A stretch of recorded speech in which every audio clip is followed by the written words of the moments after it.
Indonesia is not just wonderful.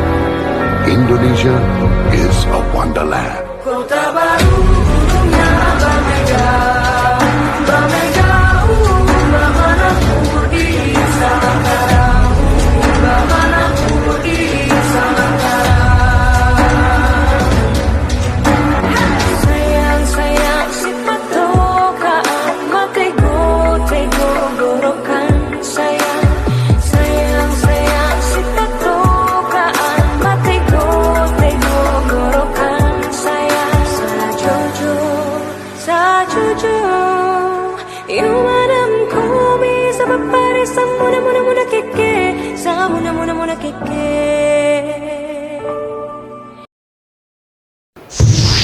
Bismillahirrahmanirrahim. Assalamualaikum warahmatullahi wabarakatuh. Hamdan syukurillah yang terhormat Ibu Bapak Guru dan Tenaga Kependidikan SMA Negeri 1 Subang.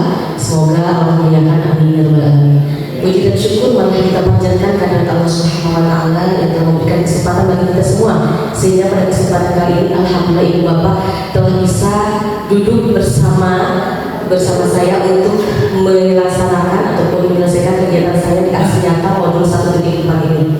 Salam beserta salam semoga tercurah limpahkan kepada baginda kita Nabi besar Muhammad sallallahu alaihi wasallam, kepada keluarganya, sahabatnya, tabi'in-tabi'innya, dan mudah-mudahan kepada kita semua selaku umatnya mendapatkan syafaat di kiamat, amin ya rabbal alamin. Ibu Bapak yang luar biasa, saya sampaikan terima kasih tak terhingga atas kedatangan Ibu Bapak sekalian dalam rangka membantu saya dalam menyelesaikan aksi nyata di 1.4 pada modul budaya positif. Perkenalkan, saya di sini di angkatan 10, saya merupakan calon guru penggerak rekognisi. Jadi ini merupakan salah satu kebutuhan bagi saya juga untuk melaksanakan aksi nyata. Dan mudah-mudahan ilmu yang sudah saya pelajari di modul 1 kemudian diakhiri dengan modul 1.4 ini bukan hanya saya saja yang mengetahui dan bisa melaksanakan di lingkungan SMA Negeri 1 Subang, tetapi juga Ibu Bapak yang hebat juga bisa membantu untuk mewujudkan prakarsa perubahan ataupun visi dan misi dari SMA Negeri 1 Subang.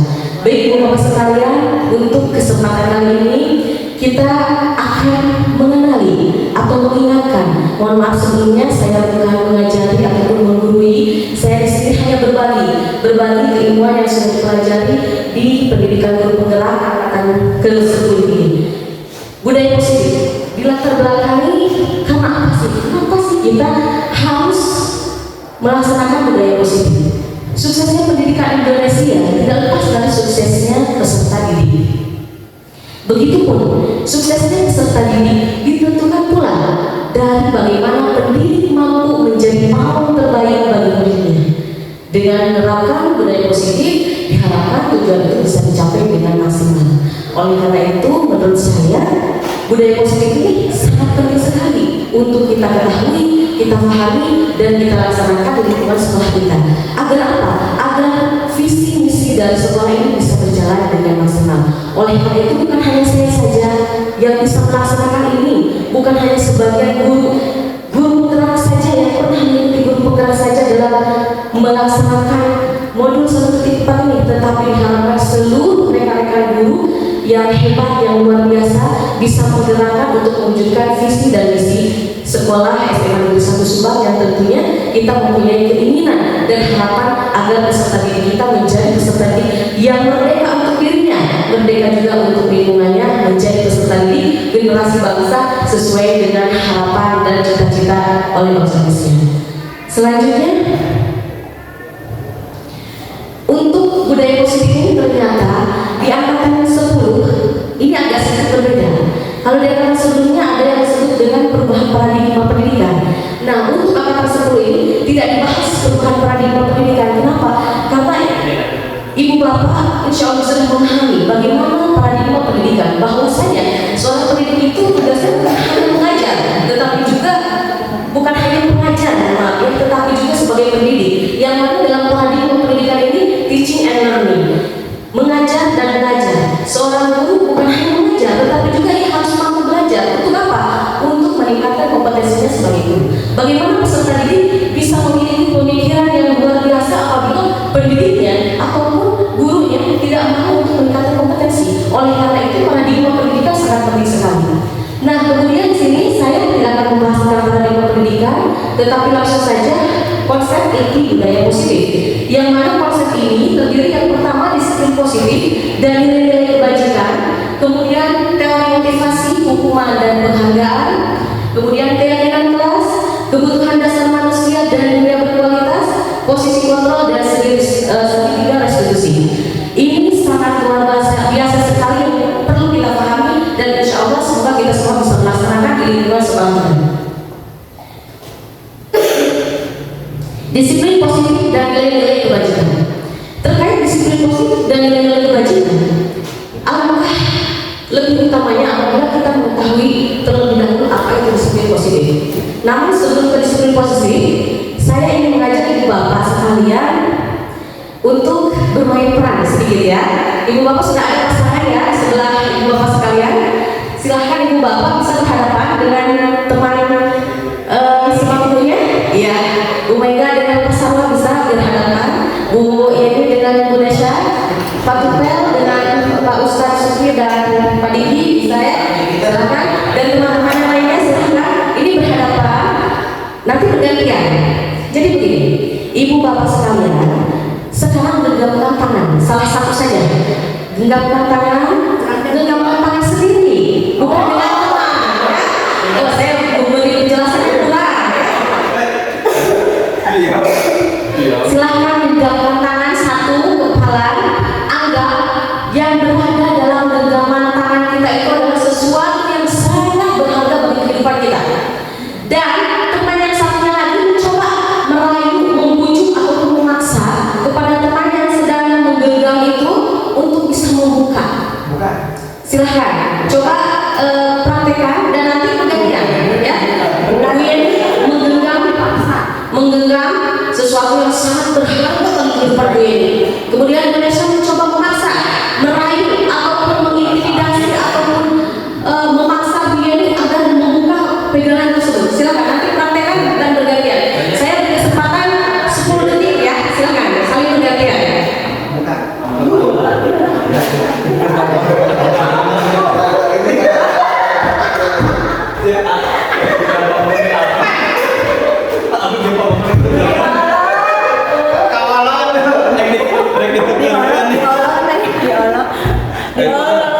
Buka, Deca, diajak temen tamu nggak?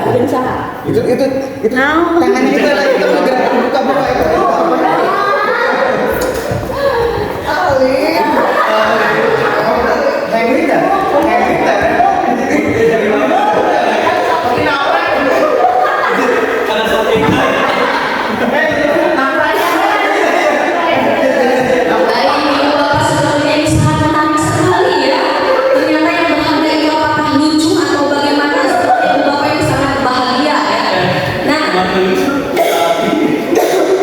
Sekarang saya mau bertanya, tadi kan sudah bergantian ya.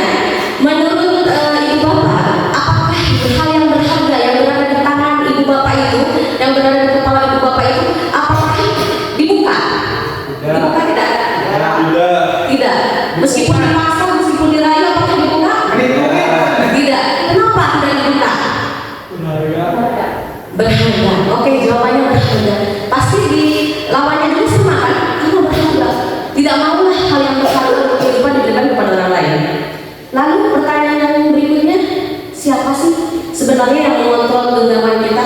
Apakah orang lain ataukah diri kita sendiri? Diri kita sendiri. Oke, benar. Ibu bapak sekalian, karena kita sudah mengetahui bahwasanya yang mengontrol itu adalah diri kita sendiri. Kita lanjutkan. Disiplin positif dan nilai-nilai kebajikan.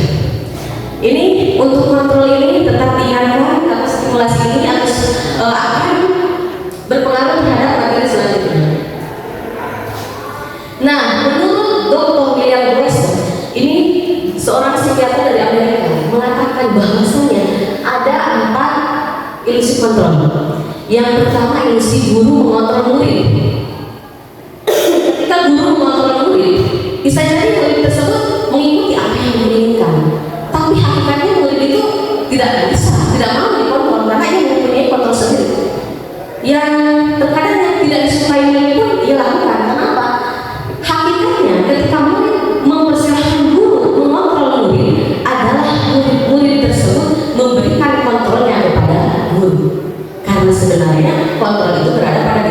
murid. Tetapi kenapa sih guru bisa mengontrol murid? Karena murid memberikan kontrolnya kepada guru. Selanjutnya, ilusi bahwa semua penguatan positif efektif dan bermanfaat. Nah, untuk hal ini sama, tetapi ini lebih kepada hal-hal yang baik, kepada hal-hal yang positif. Bahwasanya ketika positif ini, penguatan positif ini diberikan, kontrol positif ini diberikan, maka itu akan semakin efektif dan bermanfaat. Mau tidak mau, suka tidak suka, ketika seorang murid mendapatkan kontrol dari gurunya, mungkin ya pertama-tama ketika ia menyadari bahwa dia sudah dikontrol oleh guru, ia akan mulai memberontak, yang tidak mau dikontrol lagi. Atau bisa jadi kemungkinan ketika ia merasa sudah dikontrol, wah ia kebergantungan. Tetapi untuk hal ini, karena penguatan positif itu efektif dan bermanfaat, maka ini harus dilakukan. Selanjutnya, yang ketiga, ilusi bahwa kritik dan membuat orang merasa bersalah dapat mengeluarkan kebaikan. Oke, dalam kritik dan membuat orang bersalah ini, yang dikhawatirkan ketika kita menyebabkan ataupun mengontrol seorang murid, sehingga ia merasa bersalah terhadap kesalahannya, dikhawatirkan ia akan menguatkan karakter apa? Karakter pesimis, karakter down, karakter tidak percaya diri, karena ia merasa bersalah. Begitu. Selanjutnya, yang terakhir, ilusi bahwa orang dewasa memiliki hak untuk memaksa. Oke, dalam hal ini yang terjadi ketika orang dewasa memiliki hak untuk memaksa, bisa dikategorikan ataupun bisa dihasilkan adanya pemberontakan, karena dia sudah mengetahui bahwasanya kontrol itu ada pada dirinya, bukan pada orang lain. Baik. Nah, ini yang disebut dengan disiplin menurut Hajar Dewantara. Di mana ada kemerdekaan, disitulah harus ada disiplin yang kuat. Oke. Sungguh pun disiplin itu bersifat self disiplin, yaitu kita sendiri yang mewajibkan kita dengan sekeras-kerasnya. Tetapi itu semua sama saja. Sebab jika kita tidak cepat melakukan self disiplin, wajiblah penguasa lain mendisiplinkan diri kita, dan peraturan demikian itulah harus ada di dalam suasana yang merdeka. Di sekolah kita sekarang sedang melakukan kurikulum merdeka, yang mana di dalam kurikulum merdeka itu tentu saja harus ada yang disebut dengan disiplin yang baik.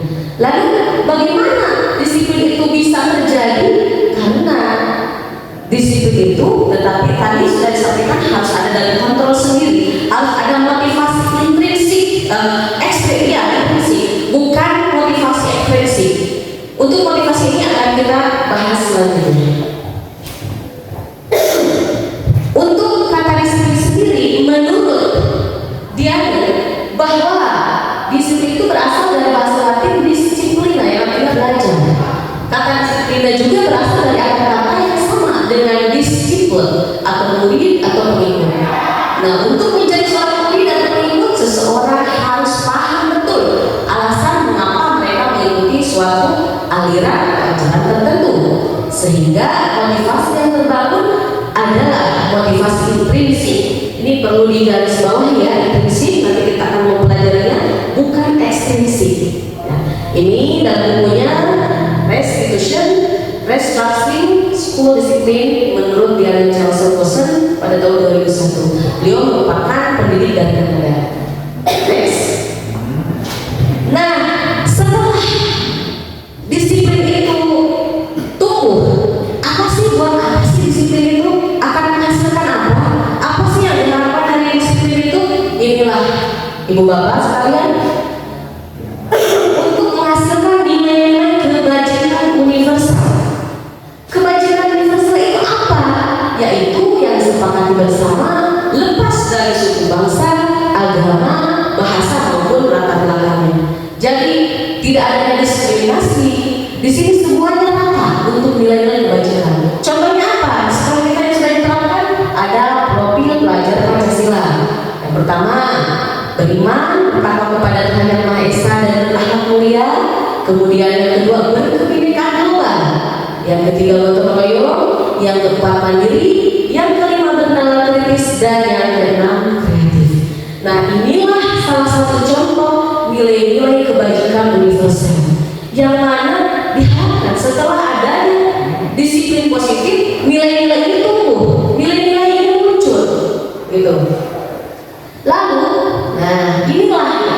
sekalian yang tadi saya maksud, ada teori motivasi. Untuk menciptakan budaya positif di sekolah, kenapa bisa terjadi disiplin tersebut seperti tadi? Harus adanya motivasi. Dan motivasi ini yang pertama untuk menghindari ketidaknyamanan atau hukuman. Ini pada dasarnya motivasi ya, teori motivasi. Saya bertanya dulu kepada ibu bapak sekalian, ibu bapak ke sekolah ini kira-kira yang mana? Untuk apa? Ke sekolah ini, apakah untuk menghindari ketidaknyamanan? Saya tidak nyaman kalau tidak sekolah, atau mendapat hukuman. Saya tidak nyaman saja mendapat hukuman dari bidikur atau dari kepala sekolah itu, atau dari piket, atau mungkin karena ibu bapak, saya ingin mendapatkan penghargaan saja nih, saya adalah nomor pertama guru yang mendapatkan prestasi, kehadiran selalu tepat waktu, atau dipuji oleh orang lain, dia rajin, atau yang terakhir nih untuk menjadi orang yang mereka inginkan dan tetap menghargai diri sendiri dengan nilai-nilai yang mereka percaya. Dan ini pun ibu bapak sekalian bisa diterapkan kepada murid. Ketika kita menghadapi murid, teori motivasi ini harus memahami dulu. Kita harus memahami dulu tentang teori motivasi ini. Apakah murid itu ke sekolah ataupun melakukan disiplin karena hal yang mana? Apakah melaksanakan disiplin itu karena untuk menghindari ketidaknyamanan dan hukuman, atau juga untuk mendapatkan imbalan, penghargaan, ataukah murid ke sekolah itu atau disiplin itu untuk menjadi orang yang mereka inginkan dan menghargai diri sendiri dengan nilai-nilai yang mereka percaya. Jadi kita sebagai pendidik harus mengetahui kebutuhan peserta didik ataupun teori motivasi dari peserta didik ini. Di sana. Lalu bagaimana yang disebut dengan motivasi ekstrinsik dan intrinsik? Yang dua ini, ibu bapak, kita bisa dikategorikan kepada motivasi ekstrinsik. Dan ini tahta tertinggi ya dari teori motivasi adalah motivasi intrinsik. Diharapkan setelah kita mengetahui teori motivasi ini, kita bisa mengantarkan murid kita, menjembatani murid kita agar mereka menjadi orang yang mereka inginkan dan menghargai diri sendiri dengan nilai-nilai yang mereka percaya. Mereka harus bertanggung jawab bahwa disiplin itu bukan hal yang ditentukan oleh orang lain, yang dikontrol oleh orang lain, tetapi yang dibutuhkan oleh dirinya sendiri. Itu merupakan tanggung jawab dirinya sendiri. Next. Nah, ada tiga hal juga yang mempengaruhi budaya positif. Ada hukuman, konsekuensi, dan restitusi.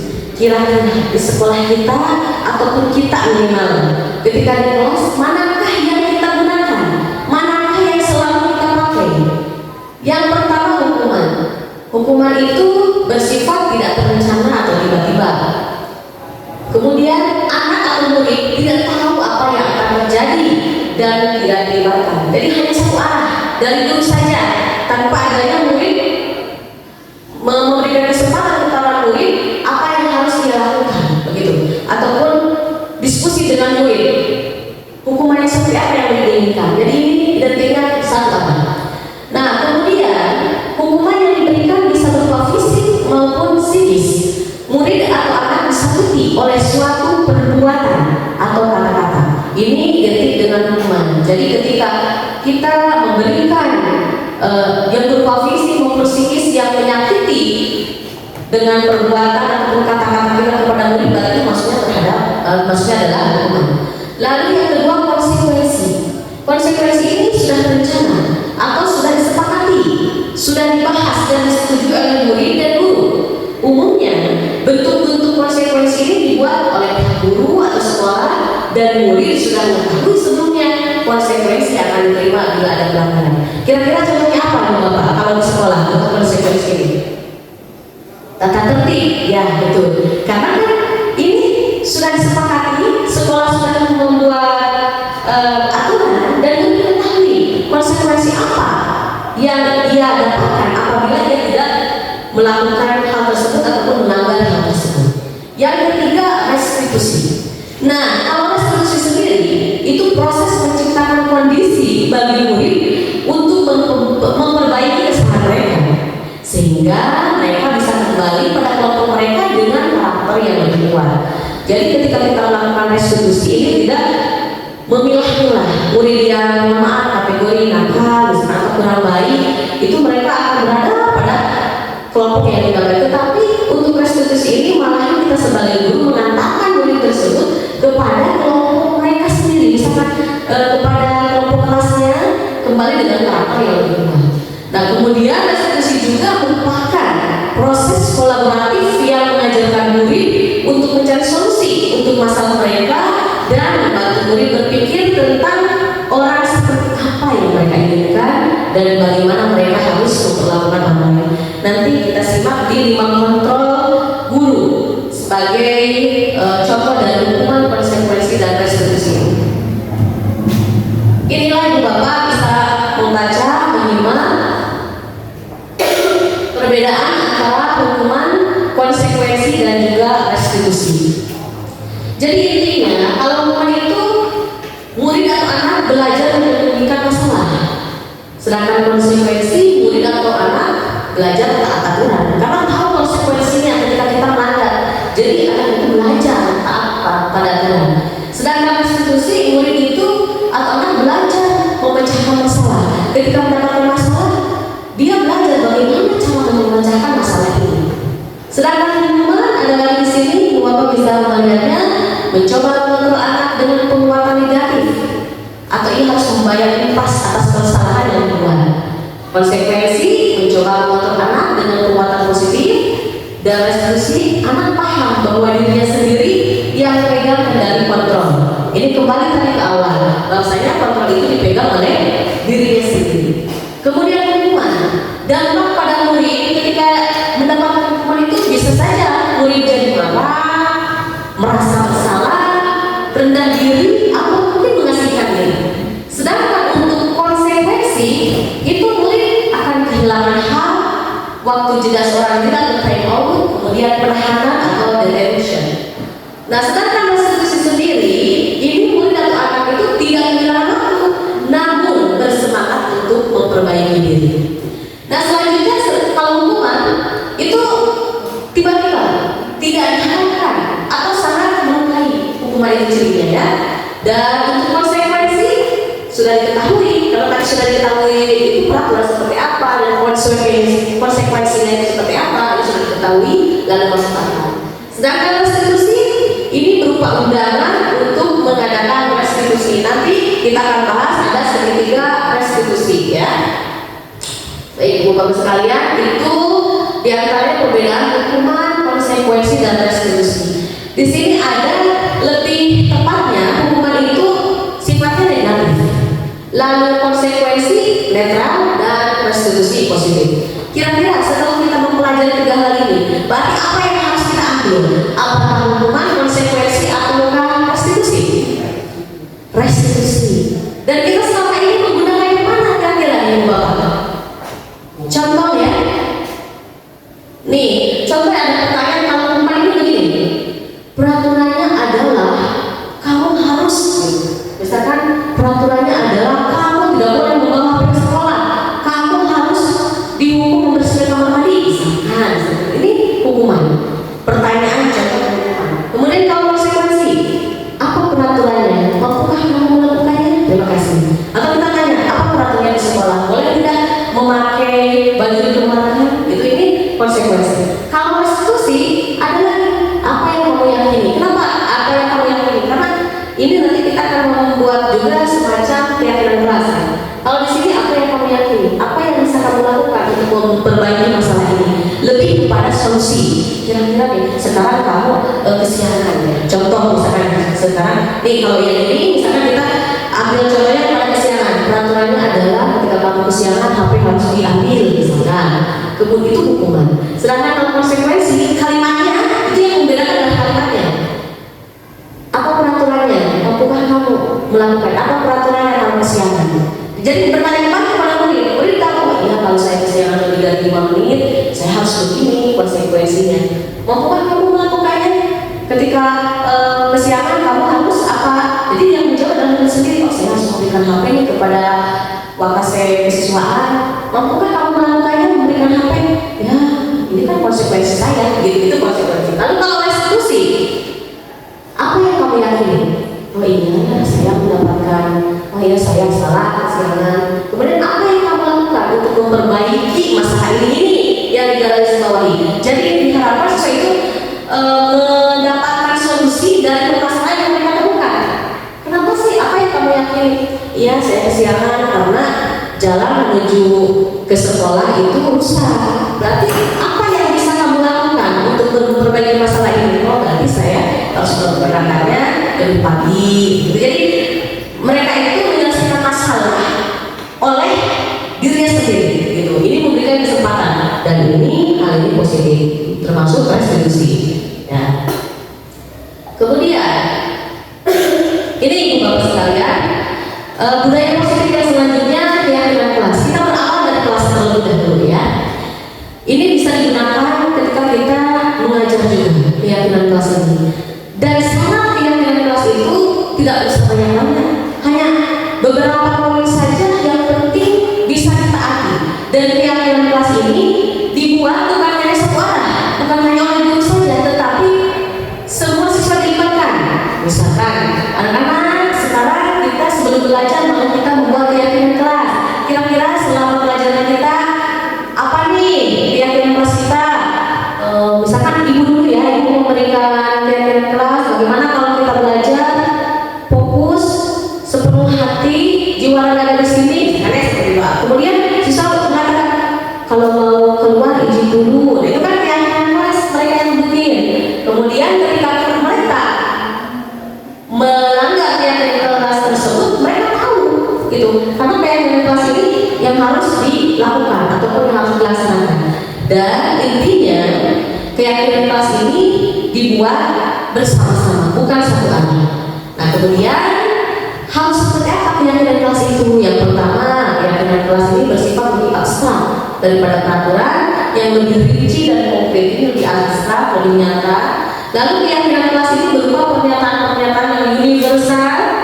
Pernyataan keyakinan kelas senantiasa dibuat dalam bentuk positif. Misalkan ada keyakinan kelas jangan buang sampah sembarangan. Nah kata jangan itu kita ganti buang sampah pada tempatnya. Jadi kata-kata negatif itu diganti dalam bentuk positif. Atau jangan berisik selama pembelajaran, kita ganti jangan berisik itu kita fokus selama pembelajaran, seperti itu ya. Dan kemudian keyakinan kelas hendaknya tidak terlalu banyak juga sehingga mudah diingat dan dipahami oleh semua warga kelas. Lalu keyakinan kelas sebaiknya sesuatu yang dapat diterapkan di lingkungan tersebut. Lihat kondisi kelasnya. Semua warga kelas hendaknya ikut berkontribusi dalam pembuatan keyakinan kelas lewat kegiatan curah pendapat. Jadi diskusi terlebih dahulu sebelum melaksanakan kegiatan belajar tersebut. Nah, dan bersedia meninjau kembali keyakinan kelas dari waktu ke waktu. Kira-kira ketika kita minggu ini keyakinan kelasnya seperti ini, kita tinjau kembali apakah efektif atau tidak. Kalau misalkan ada yang belum di rumah, bisa saja pertemuan selanjutnya kita bisa mengubahnya. Itu contoh keyakinan kelas dan ini merupakan salah satu cara ataupun jalan untuk melaksanakan budaya positif di sekolah. Selanjutnya ibu bapak, ternyata untuk mencapai budaya positif ini kita itu sebagai manusia memiliki kebutuhan, ya. Untuk apa? Untuk menciptakan dunia berkualitas. Apa saja kebutuhan dasar manusia? Di sini ada 5 kebutuhan dasar manusia. Yang pertama bertahan hidup, kemudian kasih sayang dan rasa diterima, kebebasan, penguasaan dan kesenangan. Kita bahas satu persatu. Bertahan hidup atau survival. Kita sebagai pendidik perlu sekali dipahami bahwasanya peserta didik itu memiliki kebutuhan dasar, dan kebutuhan dasar yang pertama adalah bertahan hidup, yaitu kebutuhan yang bersifat fisiologis untuk bertahan hidup, misalnya kesehatan, rumah, dan makanan. Nah, kalau peserta didik kita datang dari rumah ke sekolah dalam keadaan belum makan, atau ia sakit, atau mungkin di rumahnya kebanjiran atau kebakaran dan sebagainya, ini akan mempengaruhi bagaimana ia disiplin di sekolah. Jadi ini pun harus menjadi salah satu perhatian penting sebagai penting kepada peserta didik. Lalu kebutuhan biologis sebagai bagian dari proses reproduksi termasuk kebutuhan untuk tetap bertahan hidup. Komponen psikologis pada kebutuhan ini meliputi kebutuhan akan perasaan aman. Jadi mereka ketika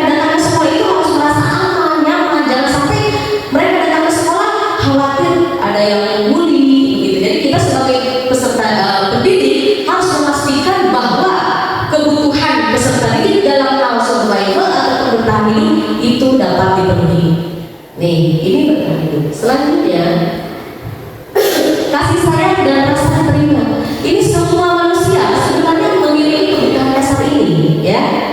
Kebutuhan ini juga meliputi keinginan untuk tetap terhubung dengan orang lain, seperti teman, keluarga, pasangan hidup, teman kerja, binatang peliharaan, dan kelompok di mana kita tergabung.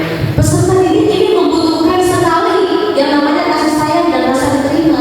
Jadi ketika peserta didik hanya sendiri, tidak punya teman, tidak punya kelompok, ini perlu kita perhatikan karena ini merupakan salah satu hal kebutuhan dasar manusia dan termasuk kebutuhan dasar peserta didik juga yang perlu kita pahami.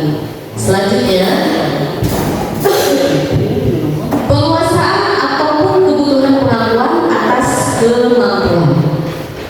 Nah, ini kebutuhan ini berhubungan dengan kekuatan untuk mencapai sesuatu, menjadi kompeten, menjadi terampil, diakui atas prestasi dan keterampilan kita, didengarkan dan memiliki rasa harga diri. Ini kebutuhan penguasaan ini ataupun pengakuan atas kemampuan peserta didik perlu kita perhatikan juga. Ya. Jadi kita sebagai pendidik diperlukan adanya kepekaan ataupun memahami bagaimana peserta didik membutuhkan penguasaan ataupun kebutuhan pengakuan atas kemampuannya terampil, kemampuannya dalam menyelesaikan masalah, kemampuannya menyelesaikan tugas-tugas. Ini kita sebagai pendidik harus mengetahui dan memberikan semacam reward mungkin untuk penguasaan kemampuan atas kemampuan ini. Selanjutnya kebebasan. Ini kebutuhan, ya. Anak-anak dengan kebutuhan kebebasan yang tinggi ini menginginkan pilihan. Mereka perlu banyak bergerak, suka mencoba-coba, tidak terlalu terpengaruh oleh orang lain dan senang mencoba hal baru dan baru.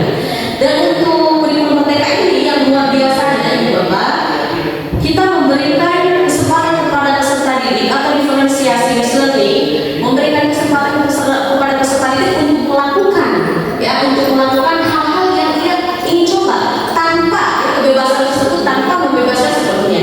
Karena apa? Karena posisi kita sebagai pendidik adalah sebagai kelompok yang mana menuntut peserta didik agar dia senantiasa melakukan hal-hal yang tadi kita sudah bahas, disiplin positif di sekolah, dan kita sebagai pendidik harus mengetahui kebebasan apa sih yang murid itu inginkan, kebebasan apa sih yang murid itu butuhkan. Tuh. Lalu yang terakhir adalah kesenangan.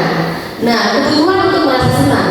Anak-anak dengan kebutuhan dasar kesenangan yang tinggi biasanya ingin menikmati apa yang dilakukan. Mereka juga bisa berkonsentrasi tinggi saat mengerjakan hal yang disenangi.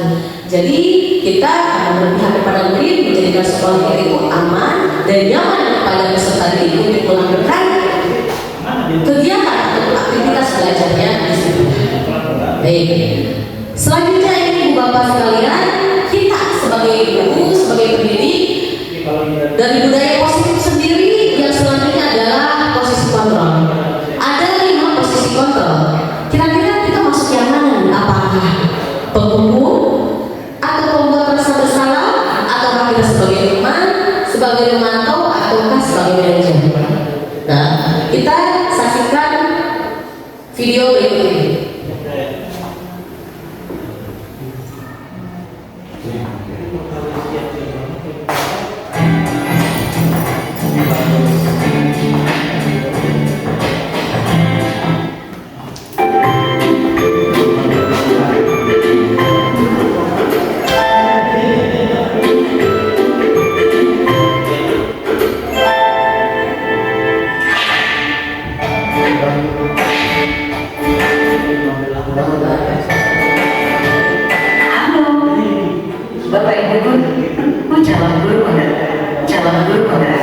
Kita langsung saja ini Bapak perhatikan kita gimana dari interaksi guru dan murid.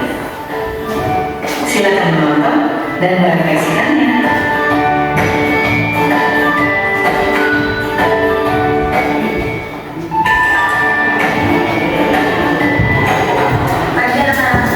Silakan PR yang diberikan diletakkan di meja. Anwar, kamu sudah mengerjakan belum? Biarkan saya dulu. Kamu selalu ya sebagai PR. Sekarang kamu duduk di depan.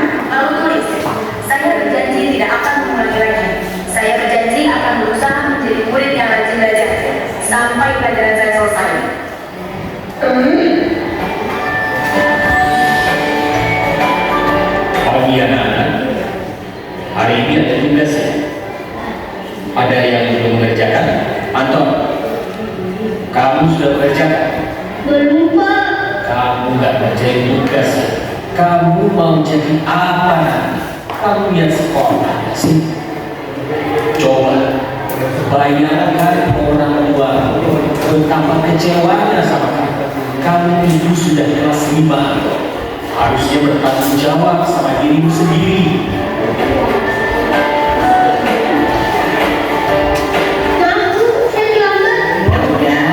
Nanti jangan diulangi lagi ya. Kalau kamu rajin, ibu senang lihatnya. Ya, lain kali papa tuh ya masuknya tas dulu dong. Kita kan teman. Wah, jadi kurang lagi, Pak, ya?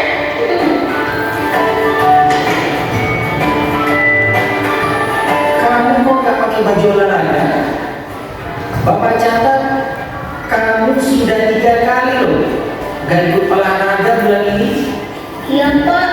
3 kali berarti saya dapat sanksi, Pak.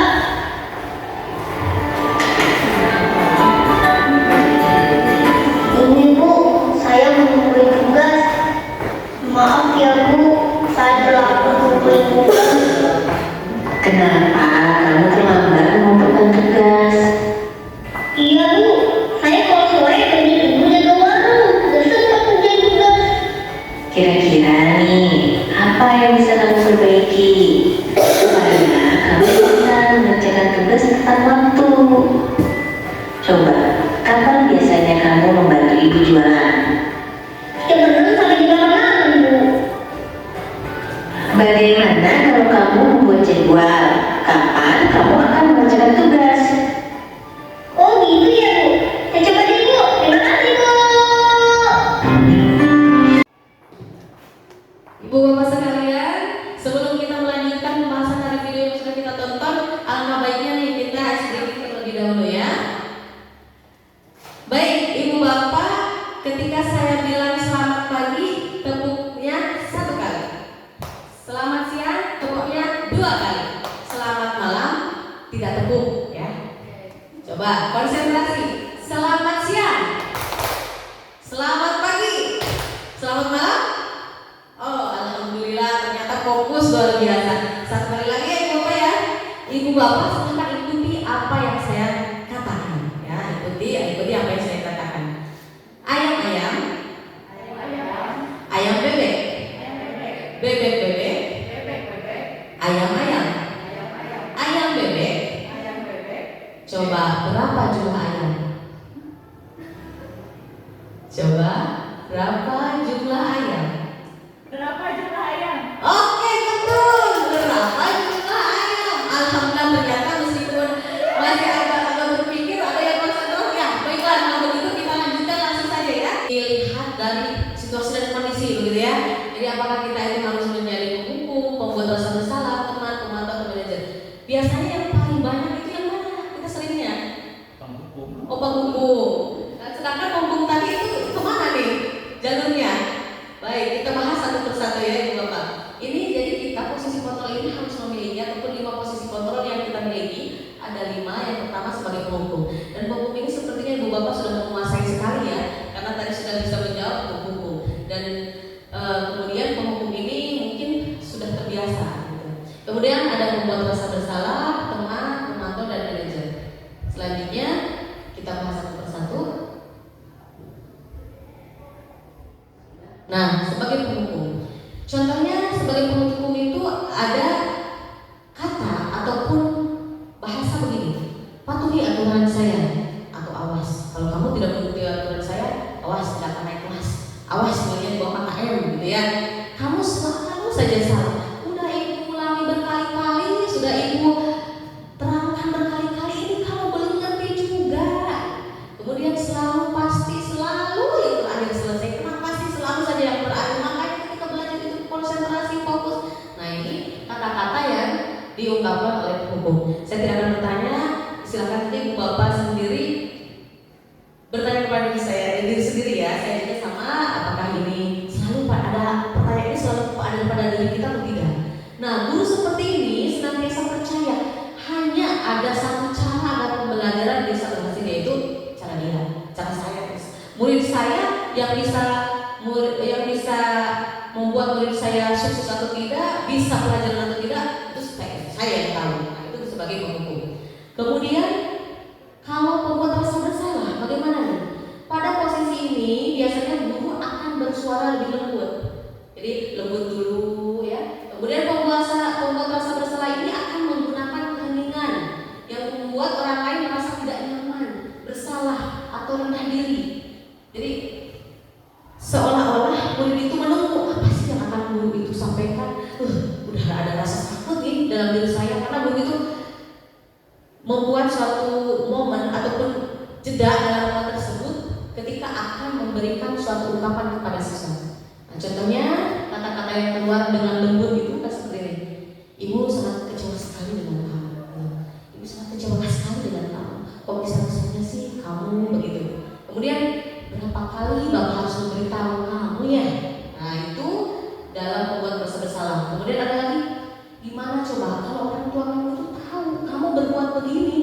Jadi membuat peserta didik itu merasa, oh iya saya bersalah. Nah, atau gimana? Di posisi ini murid akan memiliki penilaian diri yang buruk tentang diri mereka. Murid itu merasa tidak berharga dan telah mengecewakan orang yang atau orang-orang yang saya, oh iya ya saya benar tidak berharga, saya telah mengecewakan orang tua saya. Akhirnya dia akan down, bukan malah memotivasi dirinya untuk bangkit kembali, malah dia akan tidak percaya diri untuk melakukan hal-hal yang lebih baik. Gitu. Ini untuk membuat rasa bersalah. Kemudian kontrol selanjutnya sebagai teman. Ayo bantulah demi Bapak ya, ayo bantulah, kamu itu harus lulus tahun ini demi Bapak ya, demi Ibu ya, kamu itu harus punya nilai terbaik, kamu harus punya peringkat yang bagus. Atau ayo ingat, bantu Bapak selama ini, Bapak itu selalu membantu kamu meskipun kamu di sekolah nilainya pas-pasan, tapi Bapak selalu memberikan nilai KKM kepada kamu. Gitu. Jadi sebagai teman. Atau ya sudah, kali ini tidak apa-apa, nanti Ibu bantu bereskan. Kalau ketika ada masalah, sudah tak apa-apa, nanti Ibu bantu bereskan, Bapak bantu bereskan. Oke, dalam hal ini sebagai teman, mungkin karena murid itu merasa akrab, senang dengan guru, termasuk dampak positifnya, dia bisa curhat apapun. Ketika ada permasalahan apapun, dia bisa curhat kepada gurunya. Namun di sisi lain, ya, dia akan ketergantungan terhadap guru tersebut. Dia tidak bisa memecahkan masalah, dia tidak bisa mencari solusi karena dia ketergantungan terhadap guru tersebut. Itu dampak negatifnya. Lalu sebagai pemantau, kontrol guru sebagai pemantau, ada pertanyaan yang diajukannya sebegini. Peraturannya apa di sekolah? Kamu tahu kan peraturannya? Tidak boleh misalkan, atau misalkan tidak boleh lebih dari jam 7 kamu datang ke sekolah. Kemudian apa yang telah kamu lakukan? Apa yang telah kamu lakukan di jam kosong? Kenapa kamu keluar dan sebagainya ya? Kemudian sanksi atau konsekuensinya apa jika kamu tidak ikut upacara? Apa sanksinya? Apa konsekuensinya? Itu sebagai pemantau. Jadi lebih kepada data ya. Seorang pemantau ini senang mengandalkan penghitungan catatan. Ini di catatan saya kamu tidak masuk ke kelas ketika jam kosong udah berapa kali. Jadi sebagai pemantau, data yang dapat digunakan sebagai bukti atas perilaku seseorang. Kemudian posisi ini akan menggunakan stiker, surat catatan, daftar cek. Posisi pemantau sendiri berawal dari teori stimulus respon yang menunjukkan tanggung jawab guru dan pengontrol guru. Jadi ini lebih kepada pengontrol, lebih kepada data ya. Dan inilah tahta tertinggi kontrol seorang guru itu. Dikatakan tahta tertinggi kenapa? Karena seorang manajer ya, ini bukan untuk mengatur perilaku seorang. Jadi perilakunya itu tidak diatur, tapi kita membimbing murid untuk dapat mengatur dirinya sendiri. Murid itu tadi seperti yang sudah saya sampaikan di awal, bahwasanya kontrol itu terdapat pada dirinya sendiri. Itu menurut Dr. William Rister ya, bahwasanya kontrol itu terjadi pada dirinya sendiri. Nah, kita sebagai pendidik, sebagai pamong, kita membimbing murid untuk dapat mengatur dirinya. Seorang manajer bukannya memisahkan murid dari kelompok, tetapi mengembalikan murid tersebut kepada kelompoknya secara ataupun dengan karakter yang mendukung. Ini kata-kata yang disampaikan oleh manajer. Contohnya, apa yang kita yakini? Tadi kita sudah membuat keyakinan kelas. Misalkan apa yang kita yakini ketika jam Ibu kamu tidak masuk, apa yang kita yakini? Oh, saya harus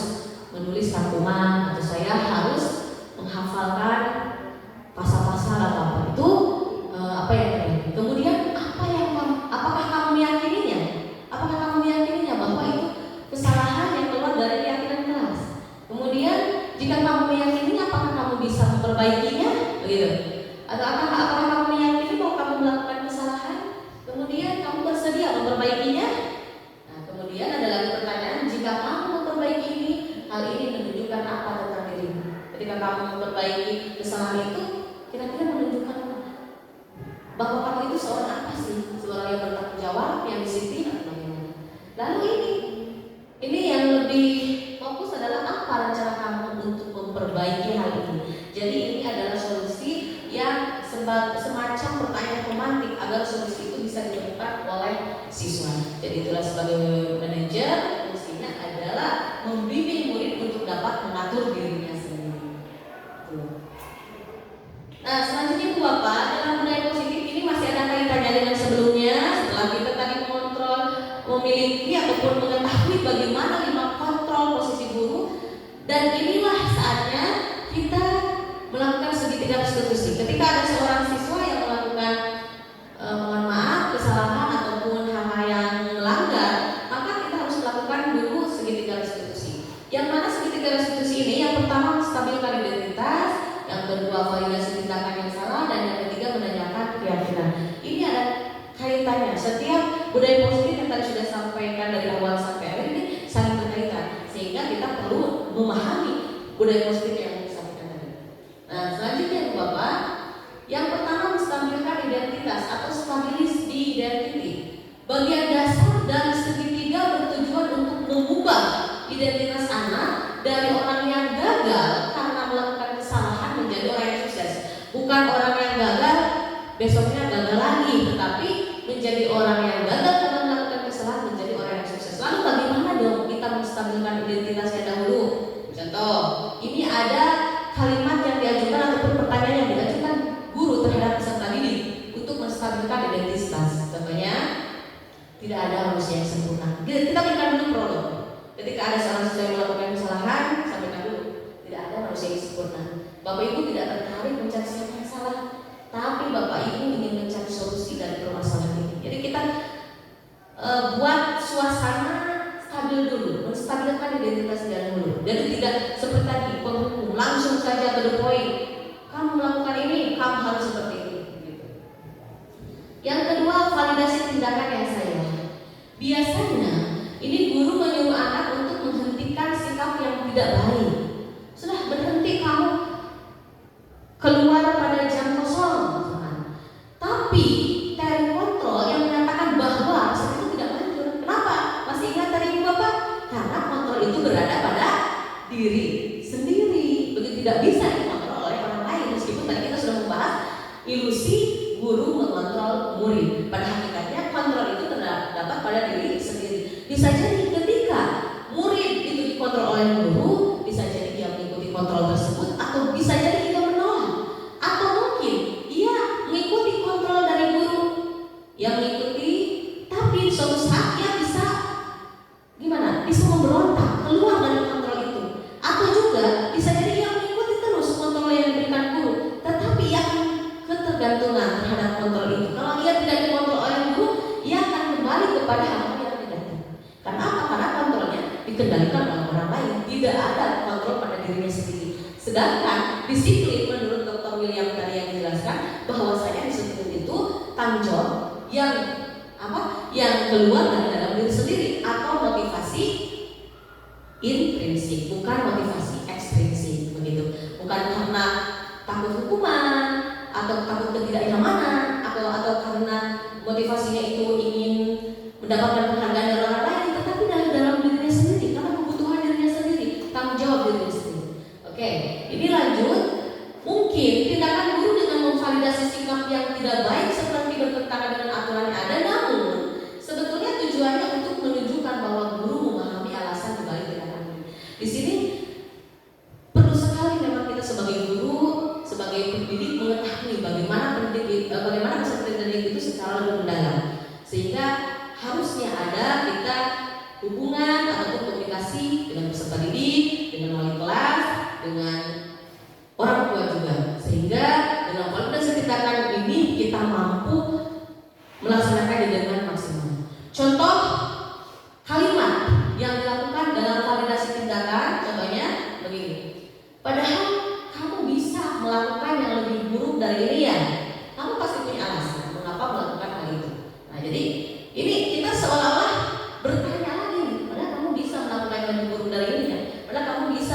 keluar dari jam tidak masuk ketika jam kosong ya, atau ketika kamu diberikan tugas tidak melaksanakan tugas ya, kamu bisa lebih buruk dari ini kan? Kamu bisa saja pulang lebih duluan, atau kamu bisa saja berada di kantin seharian seperti itu.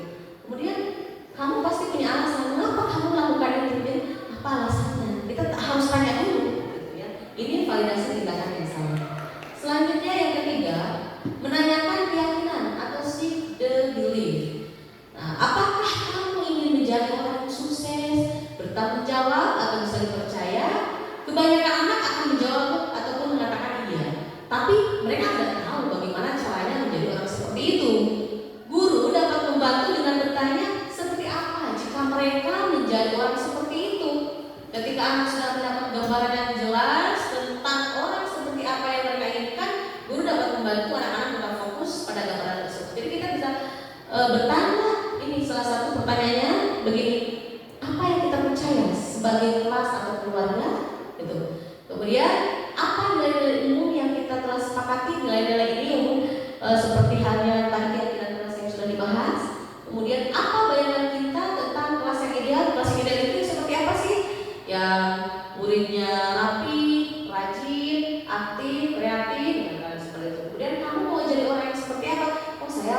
Oh saya ingin menjadi orang yang sukses. Lalu untuk menjadi sukses itu kamu harus apa? Jadi kita kembalikan lagi kepada murid.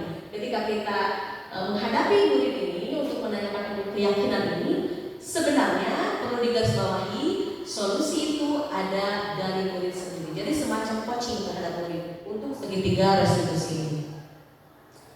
Nah, itu Bapak sekalian yang bisa saya sampaikan dalam budaya positif. Ada seorang filosof terkenal Tiongkok kuno, Confucius, mengatakan, jika rencanamu untuk 1 tahun ke depan, maka tanamlah padi. Jika rencanamu untuk 10 tahun ke depan, tanamlah pohon. Dan jika rencanamu untuk 100 tahun ke depan, didiklah anak-anakmu. Terima kasih untuk hari ini, Ibu Bapak dan saudara-saudaranya. Semoga kita semua menjadi pendidik yang senantiasa bisa mengantarkan peserta didik kita menjadi pendidik yang merdeka, bukan hanya untuk dirinya sendiri, tetapi juga merdeka untuk lingkungannya, peserta didik yang bahagia dan selamat setinggi-tingginya. Sekian, tetap semangat. Mohon maaf atas segala kekurangan dan kesilapan. Semoga bermanfaat. Wassalamualaikum warahmatullahi wabarakatuh.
Assalamualaikum warahmatullahi wabarakatuh. Saya Wawan Muswana, Kepala SMA Negeri 1 Subang, Kabupaten Kuningan. Setelah menyaksikan aksi nyata yang dilakukan oleh Ibu Eva Saufana, saya mereview bahwa budaya positif yang telah disampaikan pada saat diseminasi aksi nyata sangat bagus dan penting untuk diimplementasikan di sekolah. SMA Negeri 1 Subang sudah dan sedang melakukan hal ini. Semoga seluruh warga SMA Negeri 1 Subang senantiasa mampu berkolaborasi dalam mewujudkan budaya positif menuju visi sekolah yang maksimal. Terima kasih. Wassalamualaikum warahmatullahi wabarakatuh. Paparan budaya positif kemarin di aksi nyata udah bagus ya. Teorinya itu udah bagus, sehingga nanti aplikasinya bagaimana ya, di kelas gitu. Untuk guru itu baiknya yang mana, apakah yang pemantau atau yang manajer ya, Tuh, itu kan tergantung kondisi sekolahnya ya kan, bagaimana penerapannya yang cocok. Itu menurut saya seperti itu sih. Assalamualaikum warahmatullahi wabarakatuh. SMA Negeri 1 Subang yang sudah masuk ke sekolah yang sudah lama berdiri ini tentunya sudah memiliki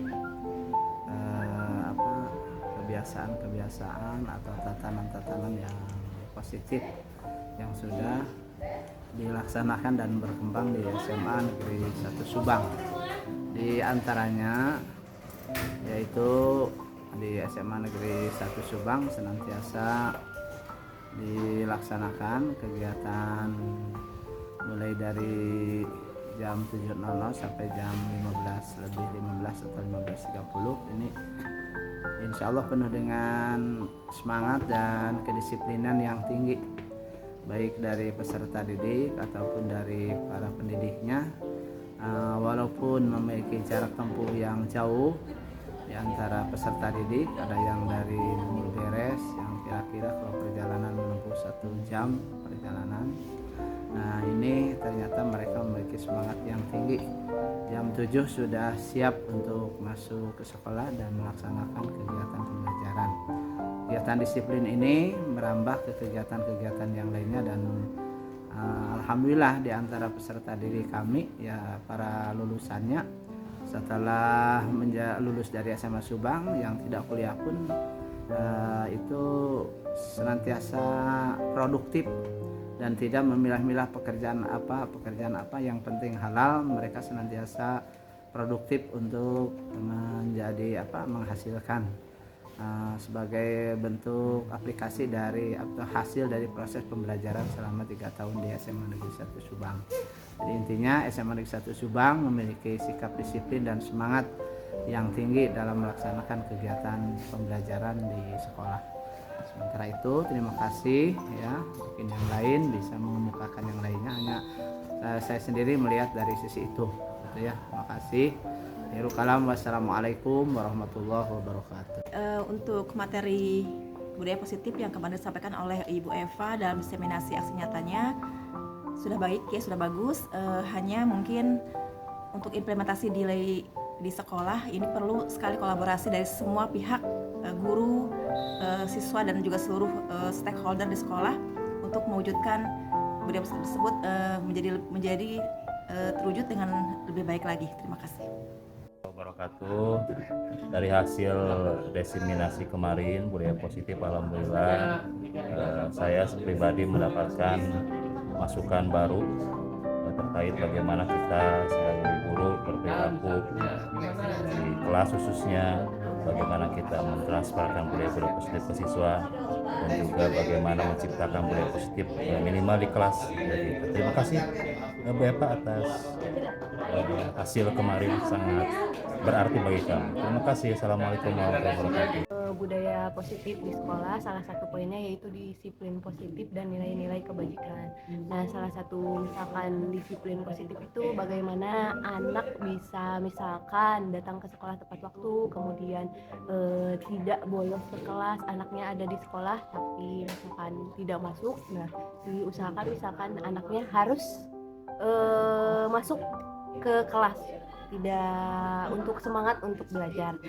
Kemudian untuk bisa di sekolah itu diterapkan budaya positif harus ada pembiasaan dan harus dilakukan oleh seluruh elemen yang ada di sekolah, guru, siswanya, sehingga budaya positif itu bisa diterapkan di sekolah tersebut. Saya akan merefleksikan hasil dari aksi nyata kemarin tentang budaya positif.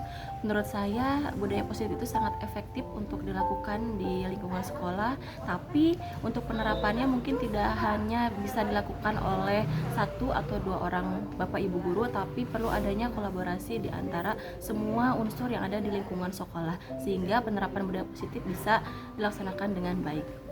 Pembelajaran kali ini bersama dengan Ibu Eva sangat menyenangkan sekali karena di awal pembelajaran ada yang namanya keyakinan kelas. Nah, ada keyakinan kelas itu kami, saya bersama teman-teman Jadi tahu apa yang harus dilakukan ketika belajar dan tidak boleh dilakukan ketika belajar. Selain itu, kami juga tahu apa konsekuensi bila melakukan apa yang tidak boleh dilakukan tersebut. Keyakinan kelas yang sudah kita sepakati bersama ketika pembelajaran Bu Eva itu sangat berdampak positif. Karena yang pertama, kita dapat tahu apa yang boleh dilakukan dan tidak boleh dilakukan ketika pembelajaran. Dan dampaknya tersebut bisa membuat pembelajaran lebih efektif. Dengan adanya keyakinan kelas, kita bisa belajar dengan lebih efektif dan kondusif. Assalamualaikum warahmatullahi wabarakatuh. Saya akan mencoba merefleksikan hasil aksi nyata 1.4 diseminasi tentang budaya positif di sekolah. Alhamdulillah kegiatan berjalan dengan lancar, dihadiri oleh sebagian guru dan tenaga kependidikan SMA Negeri 1 Subang. Meskipun sebagian semoga bisa menularkan hal-hal baik ataupun praktik baik ini kepada teman sejawat yang lain. Dan kegiatan ataupun praktik baik di kelas berjalan dengan maksimal juga. Para siswa mampu berpartisipasi penuh dalam proses budaya positif, terutama keyakinan kelas. Mereka terlihat sangat senang dan bahagia dengan adanya keyakinan kelas tersebut. Sebagai bahan perbaikan kedepannya, semoga bisa lebih baik dalam melaksanakan praktik baik dan melakukan aksi nyata sebagai wujud dari implementasi apa yang sudah didapatkan dari pendalaman materi di modul pada pendidikan guru penggerak, dan bisa menularkan semangat kepada seluruh rekan sejawat ataupun praktisi pendidikan. Terima kasih banyak saya sampaikan kepada seluruh pihak yang telah mendukung sehingga kegiatan aksi nyata ini berjalan dengan lancar. Tetap semangat, salam sehat, mohon maaf atas segala kekurangan. Semoga kita senantiasa berada dalam ridho Allah Subhanahu wa taala. Terima kasih. Assalamualaikum warahmatullahi wabarakatuh.